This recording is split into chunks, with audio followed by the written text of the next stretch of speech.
into the horse race. I'm your host, Daniel Vaughn. For those of you who are new here, I am a columnist at the Conservative Institute. I write a weekly newsletter at the Beltway Outsiders, and we cover here everything related to polling, the election, and all of the big news items that are driving this election forward as we head down towards Election Day. As we get past the election, we'll start talking about how the election was decided, because a lot of this you won't know for a few months afterwards, just because it takes some states longer to get their voting in. So we're going to cover everything related to the election leading up to it, and then we'll continue on after it. So big show tonight, though, because we have a lot of news happening tonight, just as we're wrapping up and getting things ready to go here. So tonight you had Kamala Harris going on Fox News to have an interview with Brett Baier. We're going to get into some of the back and forth that happened on that. The big question, obviously, moving forward is whether or not that's going to impact the race and impact just anything related to the elections. We'll talk a little bit about that. We're also going to talk about the big story that started out the day, and that is some of the troubles that Harris is having in the very critical swing state of Pennsylvania. And then after that, we're going to wrap up with all the latest national polls, kind of talk through what's happening, what's to be expected. Because as you sort of look at some of these numbers, you're kind of asking yourself at this point, where are the undecided voters going? Because that's always what you want to know. Where are the swing voters headed? Because this is crunch time for them. And this is typically when, from now until Election Day, you start seeing people make up their mind, go into the voting booth and cast a ballot. Early voting is open in a lot of states, including where I am. So people who are undecided are pulling the lever and making that decision. They get polled any after this, they're going to say, hey, I voted for this person. So that's kind of the outline for today's show. So we'll jump right in. So obviously, right off the bat, like I mentioned, the big story is Harris going on Fox News. This is truly one of the first, and to this date, the only contentious interaction she's had. During the debate, she had the moderator step in and help her. And here at Fox, they actually challenged her, specifically Brett Baier, just pushed back on some of the generic lines that she's been living, trying to get her off her stump speech, get her off her prepared lines, just to see what she has to say about some of these issues. Because one of the main things you find when you look at polls is that people who are answering these polls say they don't know what Harris believes. That's a pretty important point. If you're a candidate, you want to have people to go into that voting booth with a pretty firm idea of what you are, who they're voting for, and how you stand in contrast to your opponent. Harris is having difficulty defining herself, which is sort of understandable given where we are in this race. So she's using this as an attempt to appeal to a broader audience, perhaps, and also to define herself.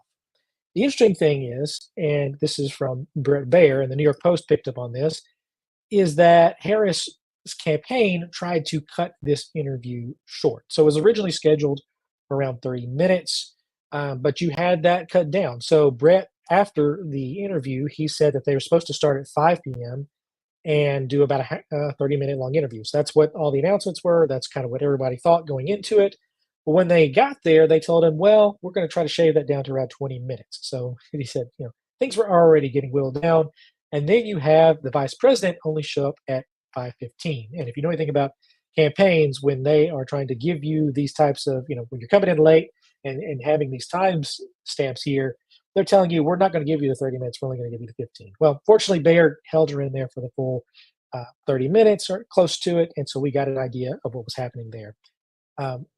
What I want to shift to now is sort of how sort of a left-wing audience was perceiving this, specifically with the New York Times, because they wrote a piece called 6 Takeaways from what they called a combative interview. I would have just called it a normal interview where a journalist asked tough questions of a presidential candidate, which you would expect. But it was sort of the first chance we got to see her. So their first point that they came up with is that she broke with Biden, at least a little. And it's true. She did deliver this line in the middle of the interview where she said that she was not going to be the same administration as Joe Biden. Now, the reason that this is an important thing is we don't actually know her answer, but also during an interview on The View, she couldn't name any way in which she would have changed anything under Joe Biden, which the Trump campaign has already jumped on, thrown in ads, and used in all the swing states to say that she is a continuation of Biden's policies. So in this, one of the first takeaways, and I think the Times is right on this, she's trying to break away from that by saying, I am not Joe Biden. Joe Biden's not on the ballot. That's a little bit difficult to do, as the Times, kind of notes through here, because she can't actually articulate a difference between herself and Biden. But this is what we have here. So you have her trying to break with Biden a little bit. So that's the first key message that she wanted to come out here in this one. The Times says that Bear was pushing right wing arguments. In reality, he's just pushing some of the main questions that people have. So, you can take with that what they will. It's the New York Times. Her next big thing, and I think they're right on this, is she was trying to appeal to women. So you have her trying to make the case that the shift from the campaign recently has been that Donald Trump is unwell, unstable, and will not do what you anticipate him doing. And a lot of this is aimed at female voters. One of the, you've read probably a lot of pieces over the past 2 weeks that she has had an issue bringing in male voters. If she cannot counteract that problem with male voters, the reverse thing you can do with that is just bump up your margins with female voters. And that's a lot of what this campaign strategy is, trying to up every last single female voter she can get, particularly those with a college degree. Those are going to be pretty important for the Harris campaign moving forward. But the other big thing, and they kept on that one, the other big thing is this was about is that she's trying to reach out to Republican voters. And I think the Times is right here on this point. Um, this interview kind of shows the limitations of her ability to do that, specifically because you have Brett Baer coming out. And the first question was about immigration, which is a number one issue. If you look at polls among Republican voters or right leaning voters, you're going to see that with independents. You're going to see that just basically across the board. And this kind of showed the limitations of that. She can appeal to those types of Republicans who hate Trump and view him as a distinct threat. But when you actually start getting into distinct Republican or conservative issues, that's where she has her problems because she can't provide distinct answers. And that also goes into Joe Biden as well and a continuation of his policies. He's an anathema to your average Republican voter. And when you're trying to bring in these types of people, not being able to distance yourself from the thing they hate the most is going to make it difficult on you moving forward. So these are some of the main takeaways. The Times thought, and I disagree with them, that she flipped the Trump transgender attack. So Trump is running an ad against Harris, targeting her support for giving transgender surgeries to illegal aliens who we have in our custody, and they thought that she turned that back on him. I didn't really think that she accomplished that because it just came across as her being unable to define why she would support this policy and use taxpayer money on that. Particularly when people see inflation in the economy is the number one issue, and you're putting taxpayer money into this type of deal, it just looks bad. Times thought she was able to turn it back. I didn't agree with that. It's only 30 minutes long, so if you have your own thoughts there, feel free to watch that. So that's sort of the Times' takeaway. They're seeing her trying to reach out, but not really succeeding. And this is the first time she was really pressed. And to the Times' credit, for the past 2 or 3 weeks, they have really hammered her on the fact that she has not taken a contentious interview at all. So this is an attempt by Harris to try to get the Times and other left-wing media to stop hitting her for the point that she's not doing any competitive interviews at all. Will this really stop that? I doubt it, because the number one takeaway that Brett Baer and others on Fox News had was she should probably do more of these because we learned more about this than we did during the actual debate. And I would agree with him on that. I found this more enlightening than anything she did during the debate, particularly because that was more about the moderators versus Trump. And that was even true during the vice presidential debate. This is the first instance where anyone truly got to see what Harris believed and watch those beliefs get challenged. Will it move anything going forward? That's going to be the harder question to determine. Fox News is obviously the number one cable news provider for news place for swing and across all the battleground states in the country at large and among undecided voters. So if you're trying to reach beyond Republican voters and get to those undecided voters, you do need to actually go on Fox News and talk to those people. Whether or not this is going to move that is going to be harder to determine because we're so late in the race. One of the things that happened the past 2 days, so yesterday was the first day of early voting in Georgia, and they had a blowout number of people going in person to vote in Georgia, over 300,000 people on day one. And so the people who have these, you're probably already set with what you believe and you're casting your ballots.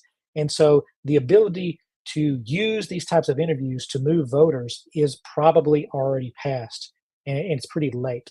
And For what it's worth, I thought she did okay at some points in this Fox News interview. She probably hurt herself in many other ways. One of the reasons that it was bad for her to do it this late is that you have magnified the impact that this type of interview can and likely will have. Because if this was done early on, she would have been able to have it and then move on with her life, and other things would have taken over. This is going to be one of the last things people see of her, and it was a pretty contentious interview where she was fighting with Brett Baer over pretty common right wing and even some independent type talking points and issues that those voters see. So I don't think it's going to help her, but it is something. I agree with her campaign. If you're trying to do everything you can to win, and she has struggled in the polls here recently, this is something that you have to do. One of the reasons that you have to do it also is because her campaign is struggling in Pennsylvania. That's the next story I wanted to get to here. So Politico started out the day talking about Pennsylvania. And one of the things they were investigating was the capacity of Pennsylvania and the Harris campaign to get voters out. And what they found was there was a lot of finger pointing, and a lot of the state's internal voters and internal staff are fighting amongst each other, and they do not see the Harris campaign doing well in that state. And there's sort of a divide between the western half and the eastern half, and how this is all going down. But this was sort of driving the conversation on the Harris campaign for most of the day prior to her Fox News interview. And they led off right off the bat saying the top Democrats in Pennsylvania are worried Vice President Harris's operation is being poorly run in the nation's biggest battleground state. Now, this is vital because Pennsylvania is the critical battleground state. Whoever wins Pennsylvania has the inside track into what's going to happen in this race. There's 19 electoral college votes there. And if you've got that, you can lock up your 270 electoral college votes pretty quickly. Last week, I was pointing out how we could have an early night. If it's shown that Donald Trump has won Georgia, North Carolina, and Pennsylvania early on in the night, you can basically go home because you don't have to worry about the Rust Belt states or even the Sun Belt states, because he's going to have 270 electoral college votes locked up right there. So how she's doing in Pennsylvania and how her campaign is doing in Pennsylvania is pretty critical to understanding what their get out the vote operation is going to look like. And that's what's really driving this story at Politico. So you have a lot of finger pointing at Nikki Lou, who is her campaign manager there. A lot of, Politico talked to 20 people. They were all finger pointing at Lou and others. And what's really driving it is they don't believe that Harris is doing enough to drive out both the black vote in Philadelphia and its surrounding suburbs. So you have this split with Lou, sort of focusing on the western half of the state out of Pittsburgh, and they're not doing enough in Philadelphia. So there's some internal dynamics here that are unique to Pennsylvania, but there's also stuff where you're seeing the national campaign fight with its state counterparts, and they are fighting over whether or not there's actually a competent campaign in here. There's been $500 million spent on TV ads alone between the two campaigns in this race between the two of them. So if you're not in Pennsylvania and you think you've seen a lot of ads, I guarantee you your friends in Pennsylvania have seen more. They're going to set records there with how much they've spent in that state alone. And this is a longer piece, but they basically just get into nothing is being done right in Pennsylvania, and they do not believe that she's doing it right. Now, could this be some sour grapes between some local officials and the national party? It could be. Where it could end up hurting her in particular, if this story is true, is she needs the votes in Philadelphia, and she specifically needs the black vote in Philadelphia, because she's not going to win the rural vote in the western part of the state. That's when you start getting to those Rust Belt type areas, working class. And so she has to run up the margins in the eastern part of the state. That's been true for pretty much any Democrat ever, particularly when they have been losing the rural vote over time. And if she's struggling with getting people out to do that, it could mean that she has more work ahead of her. So if the eastern side of the state does not perform as well as she needs it to, then it's going to make the western part of the state that much harder for her. So we're going to have to watch kind of as votes come in, how she's doing, and sort of this, how the state is split, see if she's doing well in Philadelphia. If she struggles early on in the eastern half, keep this story in the back of your mind, because it could mean that these state leaders in Pennsylvania were signaling red flags early on. If she does well or overperforms or is just right at par what you would expect, then this could just be people who are angry about not being allowed into the national campaign. But these types of stories, as you're heading into the final weeks of the campaign, these are not the types of things you want to see coming out about your campaign. You normally want to say, hey, we're all united, we're working together, we're knocking on a lot of doors. And in Pennsylvania, again, the most critical state, this is not happening there. And if you ever wanted an example of where she picked the wrong vice president, it would be something like this. You would need somebody like a Josh Shapiro to sort of just stomp down and tamp down on those disagreements internally within the state, help move it forward. Now, I understand, Fetterman and some of the others didn't like Shapiro. That was some of the reporting that came out afterward, after she picked Walls. But you still would prefer in this critical state to have somebody with broad popularity across the board to be able to push the entire party forward. She doesn't have that. She's using national people to go in, and we'll see if it works. Sometimes that strategy works, sometimes it doesn't. But again, if we get there on election day and this is something that is not working correctly for her, and you hear, all the news agencies saying, well, we can't really call Pennsylvania right now because we're not getting the numbers we need out of the eastern half or out of Philadelphia. Remember this story because that could explain why and how we got there. You can see this here too with Walls and what he was saying. He's he's saying you have to drag them to the polls. Um, this is another sign that the campaign is worried about the quote unquote ground game, and the ground game is putting boots on the ground, knocking on doors, and telling people if early voting is open or polls are open, please go and vote now because you need to bank all the votes that you can as fast and as early as you can, because that's only going to help you. You don't want to tell people to wait. That was one of the problems Donald Trump had in 2020. He told people to wait. That was a mistake because you end up losing votes in that process. And what you're seeing now is sort of a reverse of that. Walls and the campaign are worried about their ground game. They're struggling to get people out. A lot of this is why you're seeing surrogates of this campaign, like Obama, the Clintons, and others, go out and try to talk to Black voters, try to talk to Hispanic voters, talk to some other niche voting groups. They're really worried that they're not getting their people out to vote. And he says, this is their nuts and bolts of it. They're really worried about it, and you sometimes you got to go to their house and drag them to the polls. That's what he believes. Again, this is a sign of a campaign that is worried about all of this. It's not where you want to be. You want to have all this ironed out. Now, in a typical campaign, you would have already gone through a version of this, the primaries. So this should have been a well-oiled machine by the time you get to the national campaign. They didn't go through that. Obviously, they had Biden, but Biden's, there's a lot of internal friction between how the Biden staff interacts with the Harris staff, and then you have Obama people moving in there too. So how this all is working together to get to the end is providing a lot of infighting. That just could be personalities fighting, and that's boiling over into the press, like you're seeing here, or it could be signs of much bigger problems for the Harris campaign. We don't know now, but it is something to watch moving forward. On the flip side, you don't have these same type of stories coming out about the Trump campaign. It's sort of the reverse. They're already preparing a list of people they're not going to allow on their White House staff. So this is talking about their transition team, and they're trying to figure out who they're not going to allow in the White House. So this sort of gives you an idea of where the two campaigns are, where their mindsets are. The Trump campaign is obviously campaigning hard and doing a lot of events, but they are thinking towards the transition already. This is where their minds are. They're already leaking this to the press. And so you have this contrast here in Politico, where you have Democrats freaking out about what's happening in Pennsylvania. They're worried about their ground game, and the Trump team is thinking about transition. Now, I would not be thinking about transition now if I were in the Trump campaign. This is a very close race. But this tells you that they're confident, and all the stories about Democratic panic are correct. And so that's where the minds of the two campaigns are. We'll see how accurate they are, but I think it does give you an idea of who has more confidence as we head down towards the finish line of this race. The Trump team is very confident in where their stance is in this race. The Harris campaign is worried, and so you're seeing them go out and hit up Fox News, hit up more interviews, trying to reverse where we are in this race. Part of the reason is if you look at a lot of the modeling here, this is Nate Silver's model.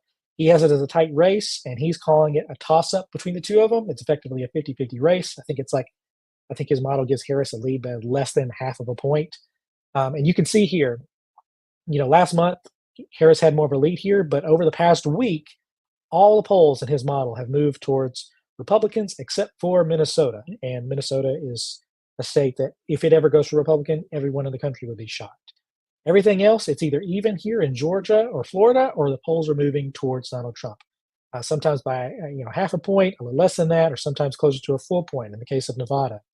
So you have these close races, and as we're breaking here towards the end, in Nate Silver's model, you have a pretty clear trend line here where the battleground states are shifting towards the Republicans. And that's just not the sign you want to see be if you're a Democrat, because they're going to have PTSD over this. If you remember in 2016, at the very end of the race, after the Access Hollywood tape had passed and you had the FBI reopen its investigation into Clinton, the polls broke late for Trump, and that's what signaled what was going to happen on Election Day. And the same thing happened in 2020. There was a break at the end. The polls had an error in them because Biden's lead was never in the 7 to 10 point range, like they said. He was close to 4.5 points. And so you saw this crash towards Trump at the very end of the race. And if you're a Democrat and you're seeing these types of trend lines, you're thinking the same thing. You're thinking this is happening again. This is the third race in a row. Trump's going to overperform his polls again, and he has a better shot of winning. And that's critical to remember here because Trump is polling better in 2024 than he did in 16 or 20. And so that's why you're seeing this panic among Democrats because they're saying it's all happening all over again. This is 16, this is 20, and Harris is in a worse position than either Clinton or Trump or Biden at this point in the race. I also want to take a look here at the New York Times polls here because they kind of give you the same view here.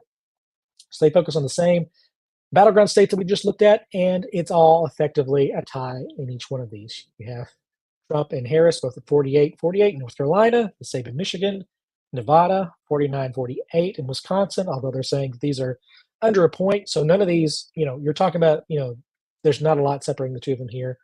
Same is true in Pennsylvania. And then Trump has a 2-point lead and a 2-point lead here in Georgia and Arizona. So it doesn't matter if you're looking at Nate Silver. It doesn't matter if you're looking at the New York Times. These battlegrounds are telling you the same story. This is a tight race. And as you see in a lot of these, Harris was on top and she's fading here towards the end. In Georgia and Arizona, you see Trump rising. This is not where you want to be as a Democrat. You want to see some escape velocity because from this point forward, any movement in the polls, one direction or another, is likely evidence that that's the direction that undecided voters are breaking. They break very late. They usually don't signal where they're going until a week or two, into the race. And so right now we're in that. We're less than 3 weeks away, and this is where you would expect polls to start saying, okay, the undecided voters, the independent voters, this is the direction they're breaking. They're going one candidate or another. And right now, the early evidence, and I would say very early evidence because a week from now we'll probably have a better idea. Right now, it's suggesting that those undecided voters are starting to shift towards Trump yet again. That brings us to the national polls. Last week, and for several weeks prior to this, Harris had an average of a 2.2 point lead. She's down to 1.6. There was a 1 point yesterday where it dropped down to 1.3. And so again, you're seeing this trend line here where Harris is sort of flatlining in the RCP average around 49%, and you've got this rise of Trump where he was hitting at 47, and he's working his way up now to 48. Now, 48% is kind of interesting here because that's his high point. When Biden dropped out, Trump was sitting around 48% when he had his high points earlier in the spring and the winter against Biden. He was close to it, but never hit there. So if you see Trump cross that 48% line, know that this is his high threshold in these polls. It's not just any specific margin here. And Harris her lead and her margin is shrinking here. As a Democrat, as I've said previously, using Nate Silver's analysis and some of the others, she really wants to be at a minimum at 2.5 points lead here. Hillary Clinton lost with 2.1% victory here in the national popular vote. Harris is sitting at 1.6. That's a half point off of where Clinton was. That's not where you want to be. Ideally, to win, Democrats need to probably, Biden won with 4.5 points. In order to, think you have a good shot at winning, I think you have to be over around the 3 point margin if you're a Democrat in the national polls. Nate Silver thinks that she can do it with 2.5 points. I think that's the absolute bare minimum that she could pull it off with. And even at 2.5 points, she's almost a full point underneath where she needs to hit. So that's why you're seeing this tightening the battleground states. She needs to be closer to 2.5 points to have a good shot at winning, and she's got a point shaved off of that. And if this shrinks anymore, particularly if it drops under a point, her margins for victory get real slim, because then you start talking about her needing the reverse of what Trump's got the last two cycles. And that's that she's going to need a polling error in her favor. She's going to need polls to be off by around 2 to 3 points, which happens. But if she doesn't get that at around that margin to get this closer to 3.5, 4 points, she's in trouble. So that's what we're looking at on the national level here. You can take a look here at some of the main polls here. Notably, Fox News dropped a poll. Right, literally, they went into their interview with Harris and dropped this poll showing Trump up by 2. That is the reverse of what they had the race at previously. Previously, it was Harris by 2. So you're seeing the race shift towards Trump in their polls.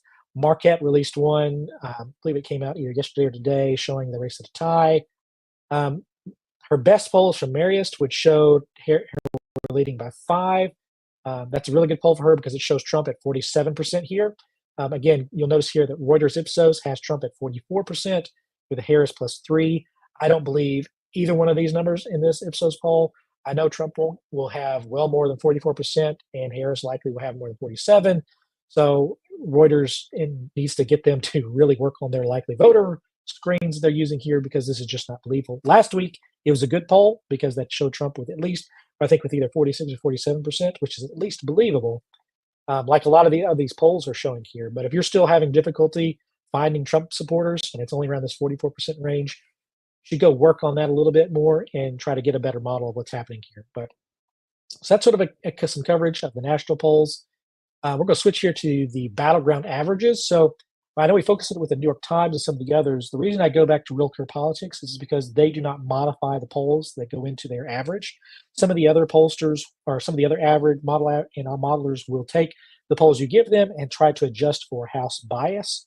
So if they think a Pacific pollster leans towards Republicans by around 2 points, they'll move the results of that poll by 2 points in the opposite direction to try to account for what they call as House bias. This is a close race, and the polls are bouncing around a lot, so I don't really like to have that. I would just prefer whatever your numbers are, Democrat leaning, Republican leaning, or a public poll. Just give me your numbers. We'll throw it into these averages and figure out where it goes from there. I don't really want to have any assumptions baked into how we're analyzing these numbers. You really just want, what are the numbers? What are their averages? What are we looking at? Because that's going to get you a closer idea of what it is. So they have Trump leading all of them by an average of 0.7, so that's real close. His best state is going to be right here with Arizona and North Carolina, where he's around a 1 point. Same with Michigan, which is a little interesting there. Harris's one lone lead here is Wisconsin. That's not going to make any Democrat comfortable because, as I've covered in the past, Wisconsin is notoriously difficult to poll. And 3 and 4, sometimes as much as a 6-point polling error in Wisconsin is not uncommon. So if you're in this state, you want a big lead because you don't know what's going to happen in these polls. Both sides are notoriously difficult to poll in this state. It doesn't matter if you're a Democrat or Republican. The Democratic senator for this state has suggested that Harris is down by 3 in her internal polls. So I have no idea what's happening in Wisconsin, and I'll just be honest, neither does anybody else. The most important state here, Pennsylvania, Trump by 0.3. So you're looking at Trump having an advantage across the board here, and if he gets that, if the polls move towards him again on the national level like they did in 16 and 20, you're going to see these margins expand, and that's going to tell us that he's got a much better position than he did at any point in any previous campaign. So I wanted to look in here at some of these specific ones. Georgia, he got a great poll out of Quinnipiac, which I'll be honest, my one reservation with all of Trump's good numbers is that one of his best pollsters right now is Quinnipiac, and I don't necessarily trust them as a pollster. I've seen them be off by as much as 6 and 7 points in some of these battlegrounds in previous elections. I don't mind including some of these others like Trafalgar and Insider Advantage, even though they're Republican leaning, because if you throw them in here with some of these others like CBS and The Hill, you're going to get some balance out of what's happening. But Trump's getting a big boost here from a +6 poll out of Georgia. If that ends up being anywhere near true, it's going to be a short night in a lot of these battlegrounds. If they're off by this much, that's a big red flag for the accuracy of these pollsters moving into election day. Nevada is kind of interesting too because you're seeing some movement towards Trump. The Wall Street Journal was one of his better polls recently out of there, showing a +6 there. The rest of these are sort of Harris +1, pretty typical margins there. So it's giving Trump a half-point lead. Where this goes, I don't really know. Outside of Las Vegas, Nevada is very difficult to poll because it's very rural. And you really get out of that, you have Las Vegas, you have Reno, and then it's a lot of rural land, and polling that area and figuring out if those people are going to go to polling those stations is very difficult. John Ralston at The Independent is the main journalist that I follow for all these sorts of things. He is actually the only guy who covers all the early voting and ballot request stuff that I've seen that actually gives you actionable intel on what's happening inside the state. He hasn't started writing about that yet that I've seen. Um, all the other states, you can watch the different partisans say, well, we brought in so many people in our early vote, or so many people requested a ballot this date, and I haven't found any of that to be very helpful. In Nevada, that is not true. When Ralston starts telling us what's happening there, I believe him, and he has been saying that Trump is in a good position here in this state based on what he's heard. So some of these polls may be accurate. Maybe Trump has a lead here, and we just aren't seeing it yet. Arizona is another one where Trump is polling really well across the board. Again, his best one recently, ironically, was a New York Times poll, which showed him up by 5.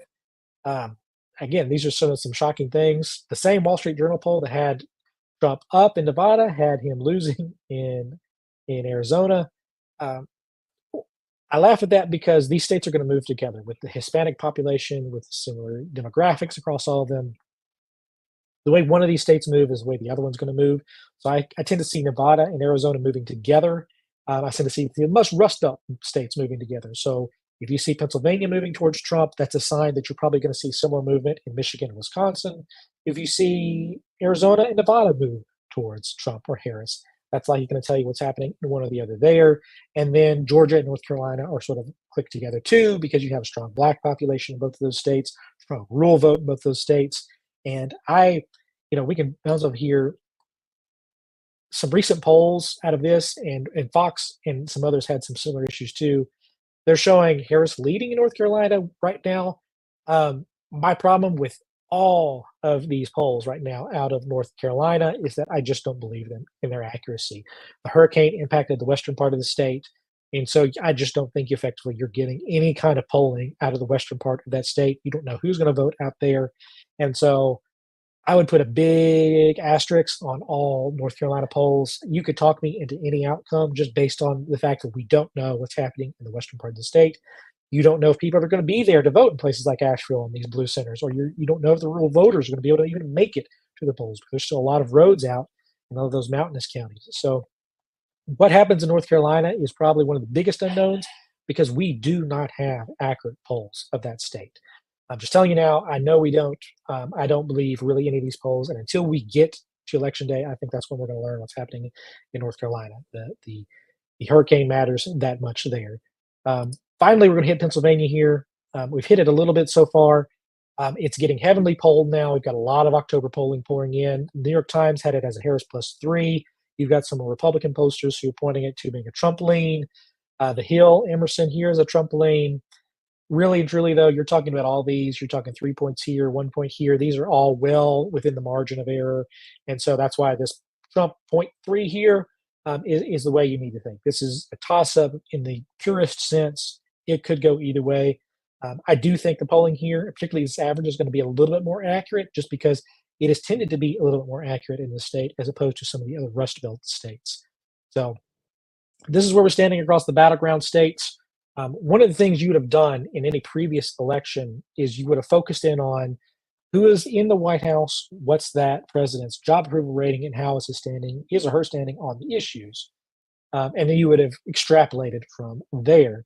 And right now, Joe Biden's approval rating is negative by 15 points. You're talking 41.3% if you're averaging all these things out. And in any previous election, if you told any political science the job approval rating of the president is below 42%, they would say the following. Well, if the president's job approval rating is below 42%, that more than likely means the challenging party is about to win because the person who is trying to step in the same party of that president is going to suffer from these approval ratings.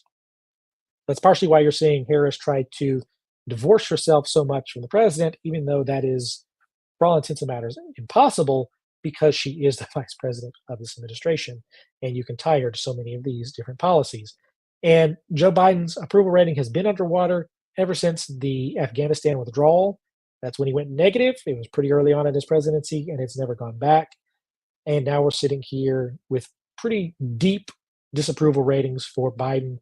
That Mariest poll that we mentioned was one of Harris's best ones. It's also one of Biden's best job approval ratings at 47%. Can you compare that to any of the other numbers through here, which are low 40s? Pew had him at 35%, and Reuters has him at 39%. If you're the Harris team, these are numbers that keep you up at night because, again, in any previous election, you give me the president's job approval rating, you give me kind of the state of the economy. These are what's known as fundamentals in a race. You can extrapolate those out and say that person's going to struggle in the race.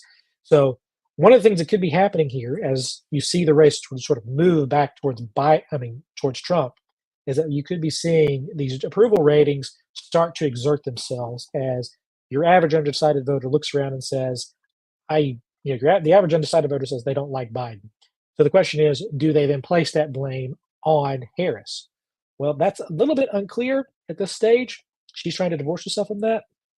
But if this ends up holding here at 41%, it could be a very easy calculation to make for any elections analyst to say, well, we knew what this was here. We knew he was underwater. If you go look at Biden's approval rating in any of these categories here, he's underwater in those too. So all the critical issues, all the critical topics, everyone's saying they disagree with Biden, and they're now applying that to Harris. That's sort of the big thing that the Harris team has to deal with. They have to split her apart from the president, and that's probably the hardest thing for them to do. There's a lot of issues there, and I'm not sure they're going to be able to do it. So this is sort of an overview of everything here. Jumping back real quick to the national polls, we'll wrap up here. On this day in history, October 16th, Biden had a nearly 9-point lead over Donald Trump, and Clinton had a 5.5-point lead. Now, I want to note here, look here real quick at where we were in 16. This period here, from the 14th through 15th and 16th here, I guess it would have been the 19th, or take it back, yeah, 18th. So on the 18th, Clinton's lead expanded to 7 points. From there, it was all downhill. You had the FBI investigation part come out, but also you have this shift here where the polls just definitively shifted towards Trump. And then at the very end, pollsters sort of heard it all together towards the conclusion they thought it was. But right here at the very end, right before they did that, you saw the averages drop down to 2 points, to below that to around 1.3. And these numbers through here should look familiar because it's the margins that Kamala Harris is doing right now, and it was close to where Clinton fell. So if you see this surge here at the very end, I don't know if we'll see one as this dramatic because Trump was polling close to 40% here at the very bottom of the Access Hollywood tape period, but he did bounce back, and that's the thing that he's watching. A similar move happened here at the very end with Biden. You get here at the very end, Biden peaked here around the earlier part of October, and then you see the surge for Trump back up above here. Biden ended up closing at around a 7.5-point lead in the polls. He would drop to 4.5. So these late second surges have happened with Trump twice. And the question that everyone has is it going to happen again? There's some early evidence, as I've covered already, that it might be happening. We're obviously going to have to watch the battleground states to see if that happens moving forward. That's all I've got for this week. Make sure to tune in next week. We'll cover all the latest news, polls, and everything driving this race forward. Thanks for tuning in, and I'll talk to you guys later.